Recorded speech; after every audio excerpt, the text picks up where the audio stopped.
5-year term, while Kelly's lawyers say he deserves to be sentenced to 10 years or less in the sex trafficking case. তাকে বলা হয় R&B ও hip hop গানের সম্রাট।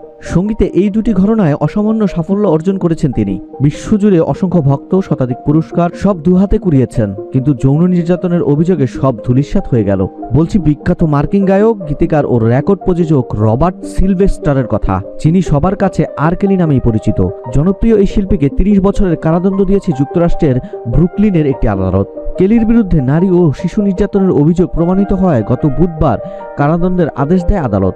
সেই সঙ্গে তাকে $1 লাখ জরিমানা করা হয়েছে। কারাদণ্ডের শেষ 5 বছরে তিনি প্যারোলে মুক্তি পাবেন। আর কেলির বিরুদ্ধে যৌন হয়রানির অভিযোগ অনেক পুরনো। 90 দশকে তার বিরুদ্ধে অভিযোগ ওঠে। এরপর 2018 সালে #মিটুর আন্দোলনের সময় তোপের মুখে পড়েন কেলি। তার বিরুদ্ধে অনেক নারী হয়রানির অভিযোগ তোলেন।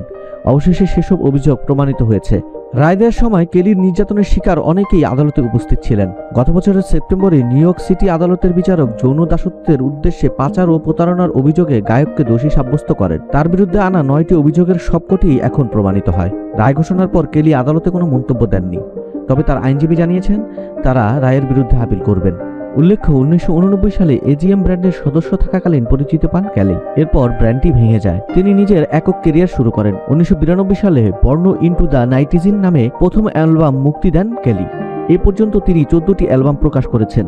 তার রেকর্ড বিক্রি হয়েছে 75 মিলিয়নের বেশি, যার ফলে বিশ্বের সর্বোচ্চ বিক্রিত শিল্পীদের মধ্যে তিনি একজন। গানের জন্য 3টি গ্র্যামি, 12টি বিলবোর্ড অ্যাওয়ার্ড সহ বহু পুরস্কার জিতেছেন কেলি।